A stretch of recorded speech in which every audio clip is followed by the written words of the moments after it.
Assalamualaikum warahmatullahi wabarakatuh. Selamat datang di kelas kuliah tentang si dan tumor. Pada pertemuan kali ini kita akan membahas tentang materi penyakit leukemia akut, tadi juga kanker sel darah putih.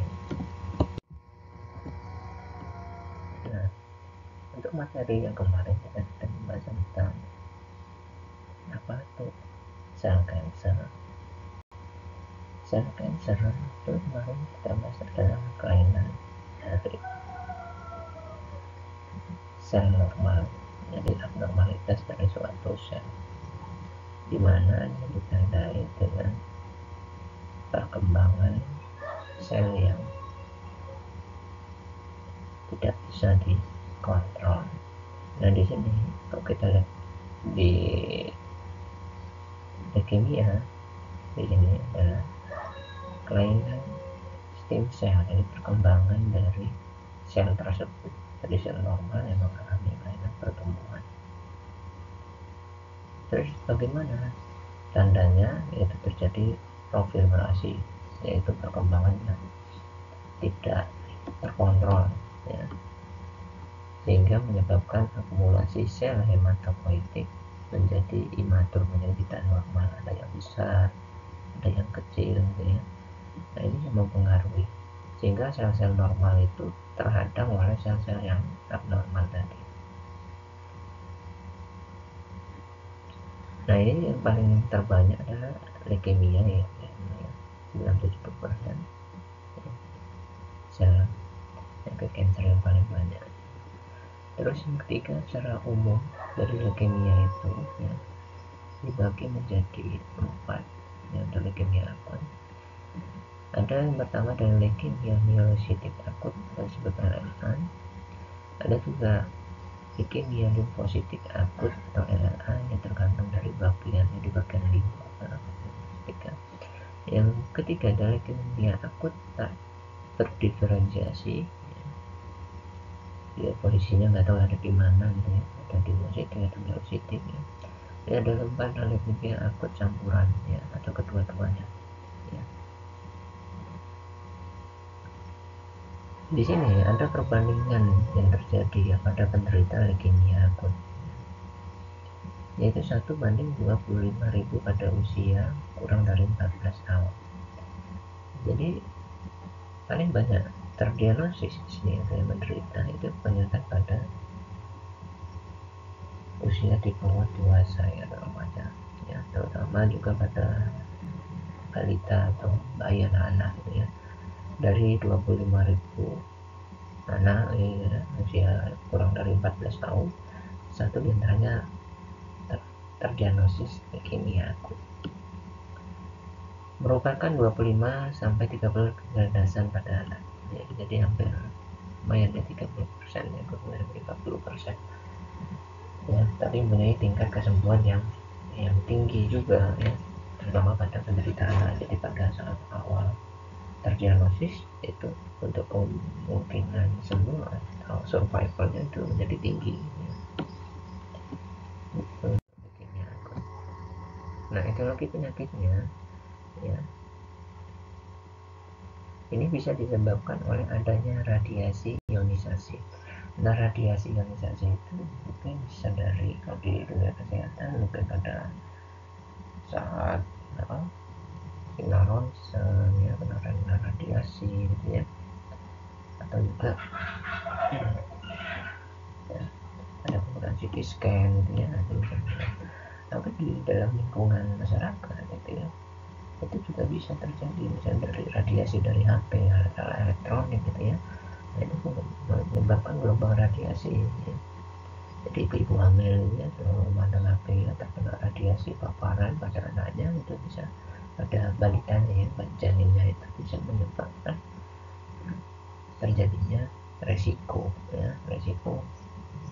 menyebabkan leukemia, ya, gelombang radiasi.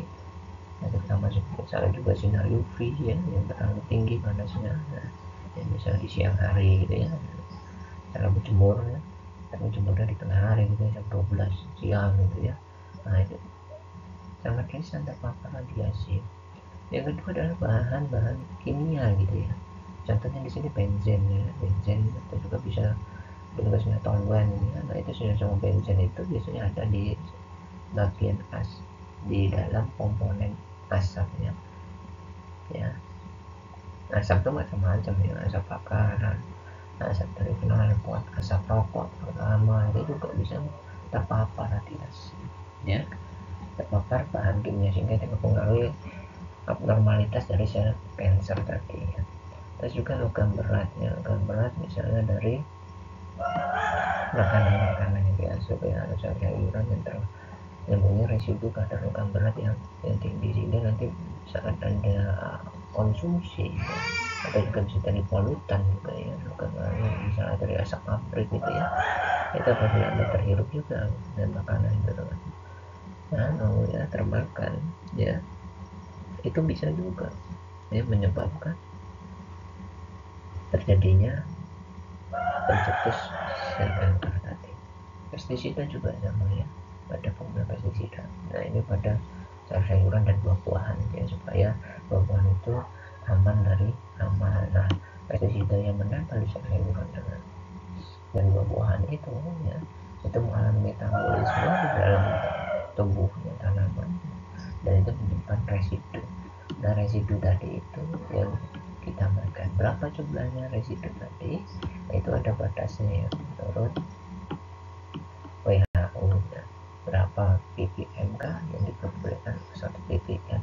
Nah ini yang harus diperhatikan, misalnya terutama logam-logam berat, misalnya kalau logam berat itu dari Pb ya, timber, terus kadmium ya, itu titanium, arsen maupun merkuri.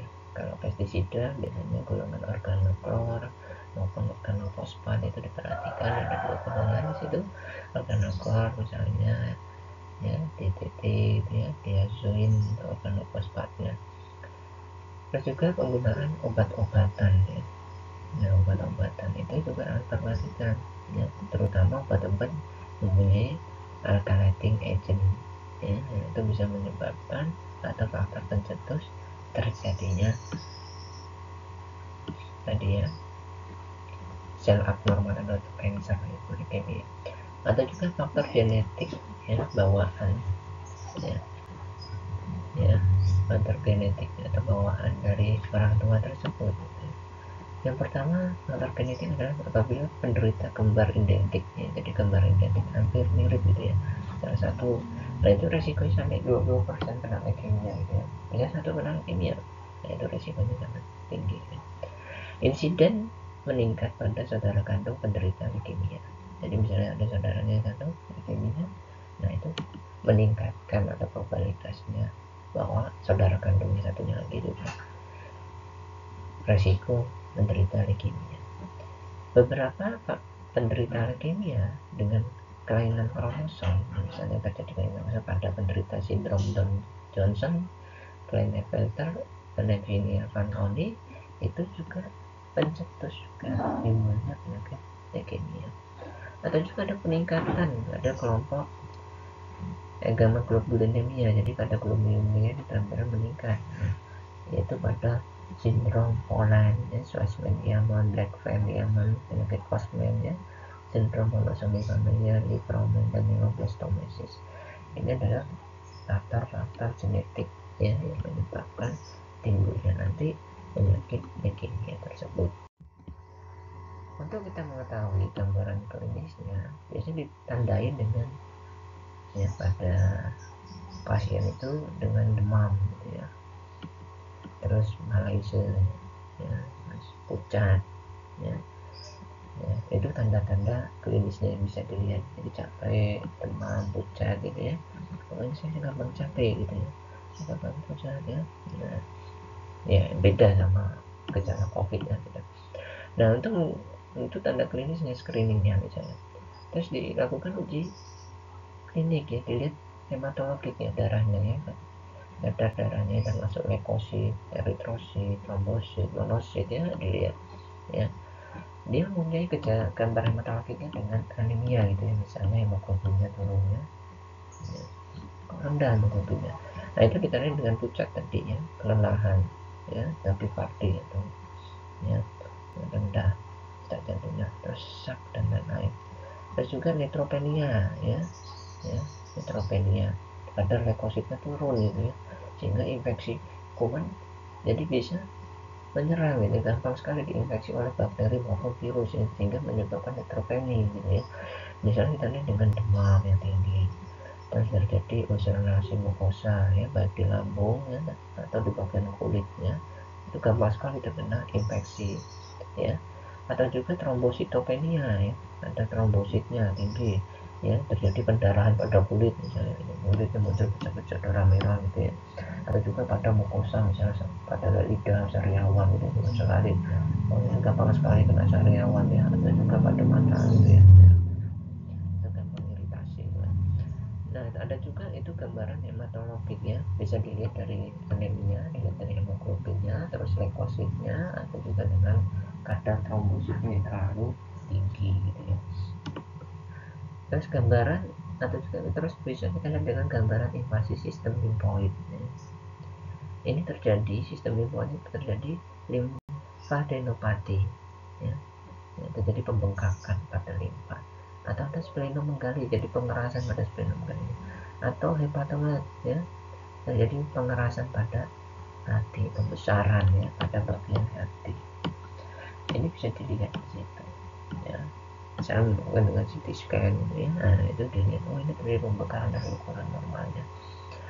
Nah itu gambaran invasi dari sistem limfoid ya. Jadi ada dilihat dari gejala klinisnya dengan demam, lemas dan pucat, dan dengan dilihat cek darahnya dengan hepatologinya, ada anemia, ada leukositnya dan neutropenia kan ya, ada trombositopenia kan di situ ya, kita lihat misalnya di situ.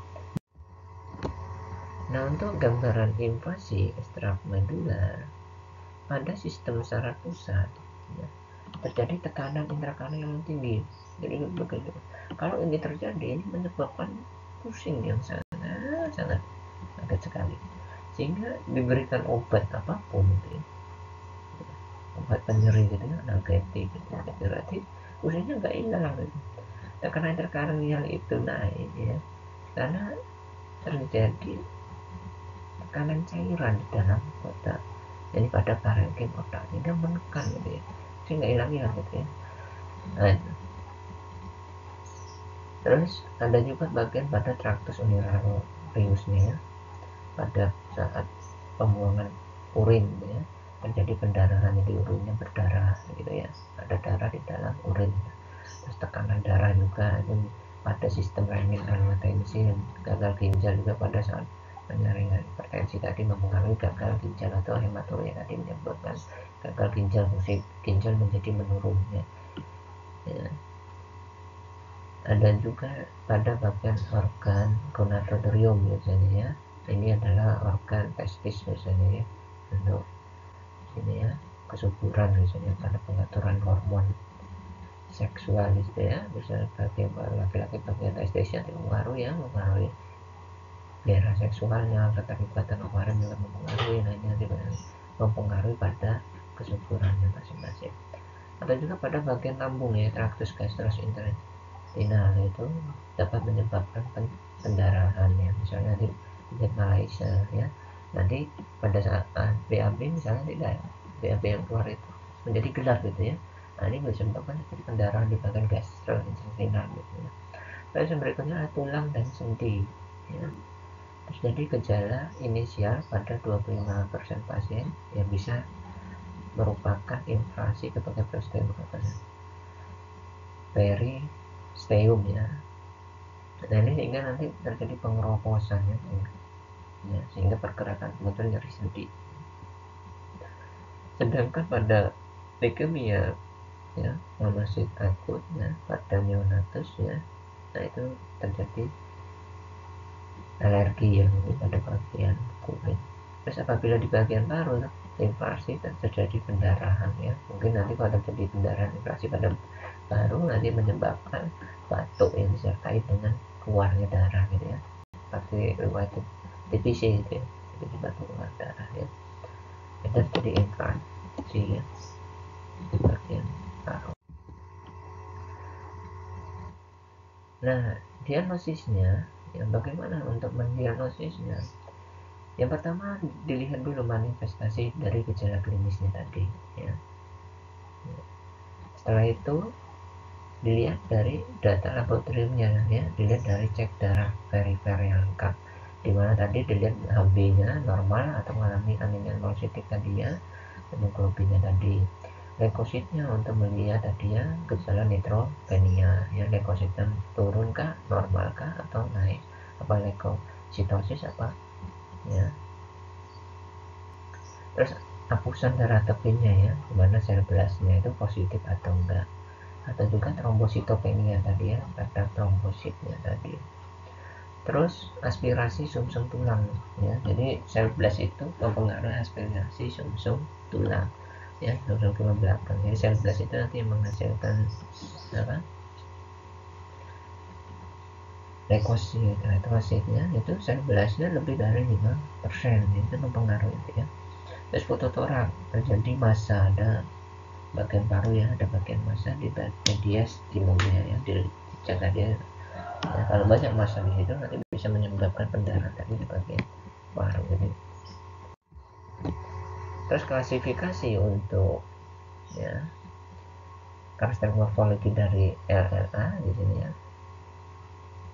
leukemia limfositik akut dan leukemia monosit akut di sini ya. LLA atau disebut juga FAP ini untuk L1 ada L1, L2 dan L3 ya, di situ klasifikasinya. Jadi untuk LLA itu fungsinya di L1, L2, L3 gitu ya.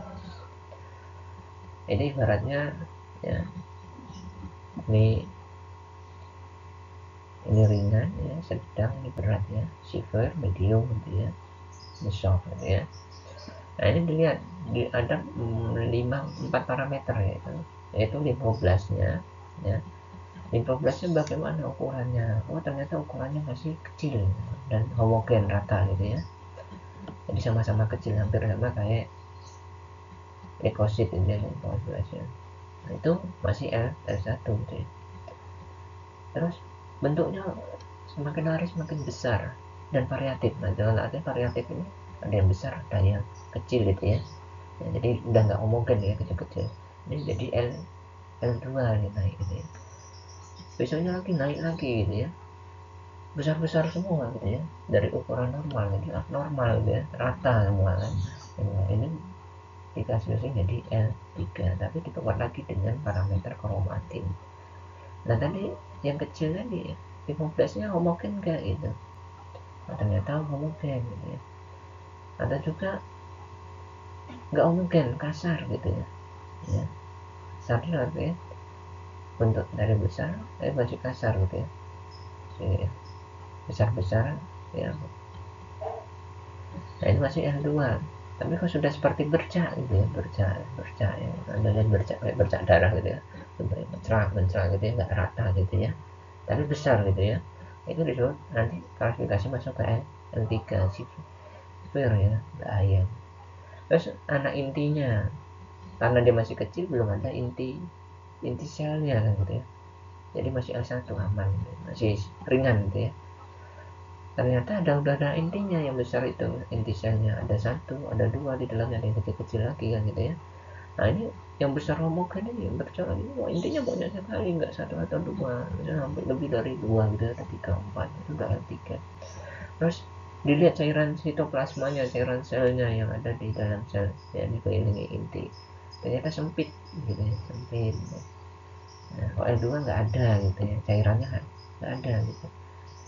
Nah ini yang L3 basofilik atau dari populasi keluar gitu cairannya gitu ya.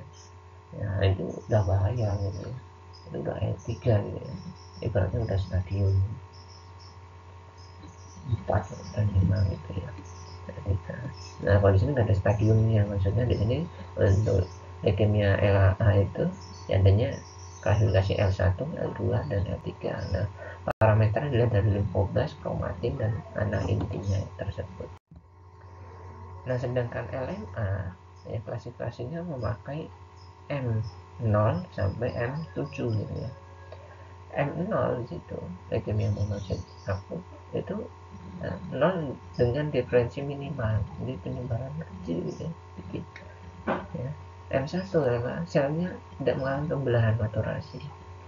M2 terjadi pembelahan ya. L3 leukemia plasmonistik hipergranul dengan membelah terjadi pembesaran sel gitu ya. M4 leukemia myelomonositik akut ya, sudah mulai ya. Terus M5 monositik akut ya, sudah masuk ke bagian monosit. Terus leukemia eritroblastik sudah masuk ke bagian eritrosit ya, bagian jaringan eritrosit. M7 leukemia megakariostik ini menjadi besar ya, sekalian ada di eritroblastik, monosit ya. Nah itu udah M7 gitu ya. Kalau masih di dosis kecil itu M0 ya, tanpa pembelahan berarti M1 gitu ya. Nah itu untuk klasifikasi. Jadi kalau Anda lihat di rekam medik untuk leukemia itu, kalau dia leukemia leukosit akut dan limfosit akut itu L1, L2, L3. Tapi kalau klasifikasi untuk leukemia monosit akut ya, itu LMA itu M0 sampai M7 ya. Dalam diagnosis dokter klasifikasi masuk apa nanti untuk itu, untuk menentukan terapi yang akan digunakan gitu. Terus faktor prognostik ya, faktor pengikutnya biasanya ya untuk RNA biasanya ditandai dengan jumlah leukosit itu lebih dari 50.000 mikrolit ya. Tinggi sekali gitu ya, ini tandanya buruk gitu ya, lebih bahaya gitu ya. Usianya biasanya itu kurang dari 18 bulan atau lebih dari 10 tahun. Ini kondisi yang buruk ya. Paling buruk itu apabila kurang dari 6 bulan ya. Jadi apabila ada bayi kurang dari 6 bulan tandanya buruk sekali gitu ya. Dan 10 buruk juga. Leukemia sel B di sini. Nah, leukemia sel B itu N3 di situ tadi. Ada L1, L2 klasifikasinya. Leukemia sel B dengan antibodi gamma dan lambda serta leukemia sel T ya, itu menjadi kondisinya menjadi buruk ya. Sel T itu biasanya untuk sistem kekebalan tubuh, tapi dalam sel T itu menjadi abnormal juga sehingga mempengaruhi pada sistem imun. Terus di situ anak perempuan itu lebih baik ya kondisinya ya. Menjadi riwayat testis leukemia sel T-nya yang tinggi ya, hiperleukositosis dan massa mediastinumnya. Nah pada sel yang positif tadi yang lebih dari 5, pada inkubasi hari ke-7 atau ke-14 itu kondisi sel basnya itu menjadi lebih buruk ya, jadi lebih dari 5 ya. Terus LLA yang mengalami hiperploid ya, jadi pembelahan lebih dari 50 kromosom pada 25 kasus ya, itu menjadi baik.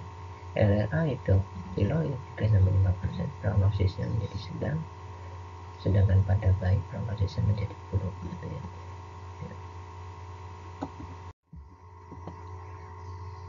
Sedangkan untuk LMA faktor resikonya lebih sulit untuk diidentifikasi, baik umur ya, baik prognosisnya, tapi untuk bayi prognosisnya di sini lebih baik ya. Terus leukositnya tinggi, jadi mengalami kadar leukosit yang tinggi ya, paling banyak biasanya adalah M3 ya. Terus menyebabkan pada penderita sindrom Don Johnson 10% biasanya menjadi M7 berespon baik dengan kemoterapi ya. Respon awal terhadap terapi menjadi akan lebih. Nah diagnosis untuk penyakit leukemia di sini ya, ada berbagai macam cara yang dilakukan, yaitu dengan tanda klinis ya, dari tanda kerja demam ya, capek dan lemas tadi ya. Terus pemeriksaan darah lengkap, terus bisa BMP, CXR, dan KCS ya. Terus pemisahannya itu sitokimia, imunologi, sitogenetika, maupun biologi molekuler untuk melihat sel identiknya ya. Atau juga bisa dilakukan dosis banding apabila dosis tadi belum terkuat ya, dengan ITP, AA, keganasan selain FBF atau reaksi leukomoid dan sepsis ya. Ada juga terapi sesuai protokol terapinya ya, biasa dengan penggunaan kemoterapi biasanya. Terus hiperleukositosis ya, ditandai dengan hiperleukositosis di mana jumlah leukosit pada darah tapi menjadi lebih tinggi ya, bisa sampai 5 sampai 100 kalinya gitu ya. Itu contohnya di sini bisa sampai 100.000 per mili ya. Itu pada penderita LLA 9 sampai 13% ya, leukositnya yang tinggi, atau LMLA itu 5 sampai 22% penderita yang mengalami leukosit pada darah tapi tinggi. Ada juga mengalami sindroma leukostasis ya, pada LMA dengan kadar 350 sampai 400 mikromolar atau lebih dari LLA yaitu 250 sampai 300 mikromolar dan menyebabkan myeloplasnya menjadi lebih kaku. Dan untuk ini hiperleukosit menyebabkan viskositas darah menjadi tinggi, menjadi kental karena kadar leukositnya terlalu tinggi, sehingga kadar darah yang mengental ya, itu menyebabkan terjadi trombus ya, penyumbatan ya, beban di dalam mikrosirkulasi darah, sehingga karena ada trombus tadi yang dapat menyebabkan gangguan perfusi ya, gangguan perfusi pembentukan sel ya, karena asupan darah yang kayak oksigen itu dipengaruhi ya, sehingga pembentukan sel akan menjadi lambat, terutama sel-sel yang normal ya. Dan terjadi metabolisme anaerob karena tidak adanya oksigen yang diasupkan oleh darah dari trombus nanti, dan terjadinya asidosis laktat. Nah, karena ada metabolisme dan asidosis laktat, sehingga sel menjadi hipoksia, menjadi mati kekurangan oksigen. Sel yang hipoksia yang kekurangan oksigen mati, jaringan yang dibentuk oleh sel itu menjadi rusak sehingga jaringan menjadi mati. Nah, terjadi infak lokal. Nah, tergantung infak lokalnya di bagian apa. Misalnya itu jaringan masuk ke dalam otak, pembentukan selnya terjadi infak miokard pada otak sehingga menyebabkan stroke atau kelainan otak, misalnya gejala ya di otaknya atau hilang ingatan itu ya. Ada juga misalnya jaringan di paru-paru gitu ya, menyebabkan tadi pendarahan atau sesak nafas itu ya. Nah, itu bisa juga disebabkan hipertrofosis. Ada juga muncul sindroma lisis tumor ya, jadi tumornya tadi atau selnya tadi membesar itu pecah gitu sehingga lisis keluar. Nah, di sini kelainan metabolik ini berupa hiperurisemia ya, ditandai dengan kadar asam urat yang tinggi, kadar asam urat atau juga fosfatemia. Jadi kadar asam uratnya tinggi, kadar fosfatnya tinggi di dalam darah ya. Terus adanya azetomia, juga ada kalsemia, kaliumnya tinggi. Ini terjadi karena adanya tumor yang pecah, itu lisis keluar. Nah, ini karena penghancuran sel yang lisis tadi ini mengakibatkan tadi kadar asam urat naik, kadar fosfat naik ya, kadar azotnya juga naik ya, kalsiumnya juga naik. Ini biasanya terjadi secara spontan ya. Nah, penghancuran sel itu bisa jadi karena apa gitu ya, bisa karena terapi yang digunakan atau juga karena regenerasi sel gitu ya. Nah, di sini LLA lebih cenderung lebih banyak terjadinya di sistem tumor dibandingkan dengan LMK tadi. Ya. Yang berikutnya adalah hiperurisemia. Jadi hiperurisemia tadi ya, karena ada lisis tadi menaikkan kadar asam urat, sehingga asam urat yang leselnya tinggi itu menyebabkan endapan ya, endapan di bagian intralumen ya, daerah intralumen. Nah, endapan bagian intralumen itu menyebabkan ya uropati ya, kerusakan sistem ekskresi urin ya, secara obstruktif permanen gitu ya. Karena dia mati sistem urinnya, ya pengeluarannya, itu menyebabkan oliguria, ya, yang susah gitu ya. Dengan biasanya kadarnya itu lebih dari 20 mg per dl ya, tapi bisa lebih rendah ya. Jadi kadar asam uratnya sedangkan normal itu 7 mg per dl ya, lebih dari itu kadar asam uratnya sampai 20 mg per dl, itu tinggi sekali gitu ya. Nah ini yang disebabkan karena pecahnya lisisnya dari tumor gitu ya. Terus pengobatannya apabila terjadi seperti ini biasanya diberikan allopurinol ya, dia berfungsi sebagai inhibitor kompetitif ya, yang menghambat enzim santin oksidase yang mengkatalisis degradasi purin. Jadi purin itu dihambat sehingga tidak terdegradasi menjadi asam urea atau yang purin tadi, dengan mengurangi enzim santin oksidase. Lalu juga dengan urikase ya, obat urikase yang merubah asam urat menjadi alantoin ya, jadi alantoin. Jadi enzim oksidasenya, santin oksidasenya nggak dihambat ya, sehingga purinnya tetap terdegradasi menjadi asam urat, tetapi asam urat yang dihasilkan itu dipecah gitu ya dengan urikase menjadi senyawa alantoin. Nah asam urat dan senyawa asam urat ini yang bentuknya kristal nggak larut di dalam air gitu ya, nah sehingga menyebabkan tadi ya uropati obstruktif. Uropati obstruktif kadang juga pada penyaringan di bagian ginjal itu juga mempengaruhi pada saat filtrasi ginjal, nanti menyebabkan penurunan fungsi ginjal atau jadi gagal ginjal. Nah urikase tadi asam urat yang dihasilkan tadi diubah ya oleh enzim urikase menjadi senyawa alantoin. Nah senyawa alantoin ini yang mudah larut dan mudah disaring sehingga mudah dikeluarkan melalui urin gitu ya. Nah asam urat mudah terbentuk pada pH yang asam ya. Nah ini didorong juga gitu ya dengan kondisi urin yang menjadi asam. Dan ini bisa dikatakan dengan pemberian alkalisasi ya, dengan suatu basa ya, dengan bikarbonat, sehingga kondisi asam urat tadi pada posisi produksi asam urat dengan santin oksidase itu pH-nya jadi 6,5 ya, jadi basa gitu ya, sehingga menyebabkan hidrasi kekurangan air ini asam uratnya tidak terbentuk. Terus bisa juga diberikan diuretik ya. Diuretik dapat digunakan tapi hati-hati karena bisa mengendapkan asam urat dan kalsium fosfat pada intratubular ya. Pemberiannya harus hati-hati ya, terutama ada diuretik yang kuat kayak golongan furosemid. Terus tadi di samping kenaikan hiperurisemia juga dia menaikkan kadar fosfat, hiperfosfatemia pada darah. Ini terjadi pada LLA yang paling resiko dibanding LMA yang paling banyak. Yang paling banyak LLA dibandingkan dengan LMA ya.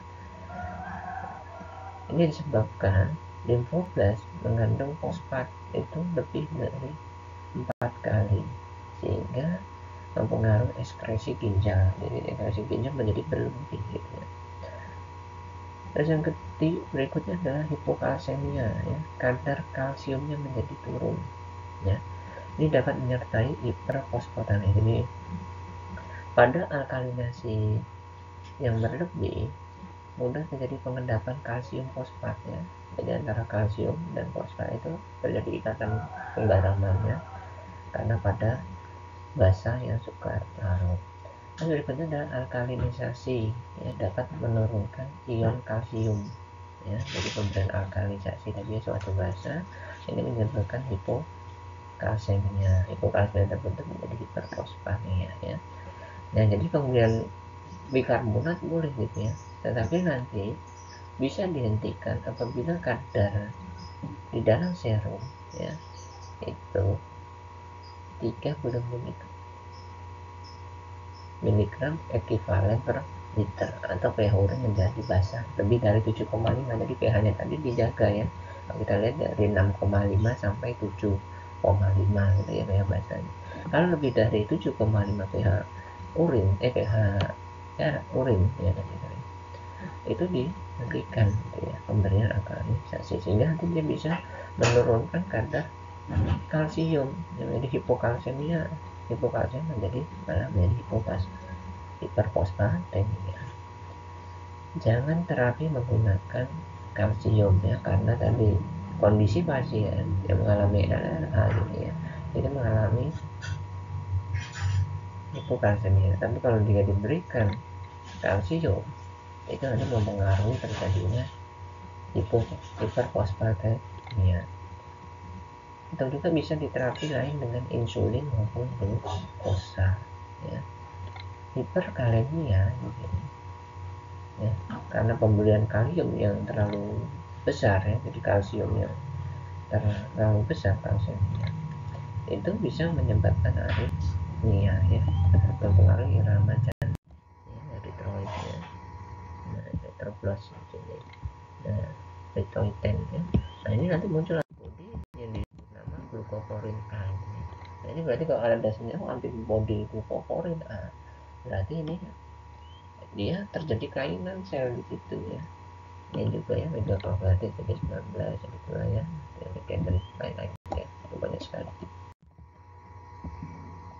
Nah ini ya, kalau kita lihat ya, dengan mikroskopik ya, ini pembelahannya untuk kromosomnya ya, pemindahan seperti ini ya, ini yang bergabung ya, ini kromosom 18 14 gabungannya ya adalah kromosom ini ya, ini masuk ke sini, ini setengah ke sini, ini keluar kromosom ya. Ini juga sama ya, yang besar bagian sel yang besar, yang kecil ya di split digabungkan, ini masuk sini kromosomnya ini. Nah yang normal harusnya ini bergabung ini ya, besar kecil ini apa. Nah itu untuk diagnosis pada pendahuluan tentang leukemia akut ya. Jadi leukemia akut di sini itu ada dua gitu ya, ada LLA dan LMA. LLA itu menyerang pada bagian limfositik, jadi leukemia limfositik akut, dan LMA pada bagian myelit ya, leukemia myelit akut ya. Nah myelit tadi ya, itu atau LMA tadi itu masuk ke bagian pembentukan selnya, itu masih di dalam sum-sum tulang atau di dalam sirkulasi pembuluh darah ya, termasuk di dalamnya ada eritrosit, monosit ya, itu masuk ke leukemia monosit ya. Nah itu ya, dan makrofag juga ya tadi ya, masuk ke dalam bagian limfoma ya, tapi dia masuk ke LMA, sedangkan yang bagian limfosit tadi ya, itu rata-rata masuk ke bagian limfoma ya. Nah untuk mengetahui itu dicek lebih jelas dengan munculnya antigen atau antibodi terhadap bagian misalnya trombosit tadi ya, ada antigennya. Ini mengidentikan bahwa sel itu punya kelainan gitu ya. Kalau sel normal nggak ada antigen itu muncul gitu ya, nah seperti itu. Nah itu dilihat tadi ada CD4 ya, CD32 ya, glukoporin A pada bagian eritrosit dan lain-lain gitu ya. Nah pengobatannya kita bahas ke berikutnya ya, dengan pengobatan biasanya ada pengobatan non farmakologi dan farmakologinya. Nah untuk kuliah kali ini silakan Anda meresum materi yang saya terangkan, nanti Anda kirim tugasnya melalui Google Classroom yang sudah saya berikan ya seperti biasa ya, nanti baru kita cek ya di situ. Nah resuman tadi bisa Anda pakai untuk latihan belajar ya, atau untuk menyelesaikan kasus-kasus untuk pertemuan berikutnya ya. Terima kasih atas perhatian Anda. Kita akhiri saja kuliah ini. Assalamualaikum warahmatullahi wabarakatuh.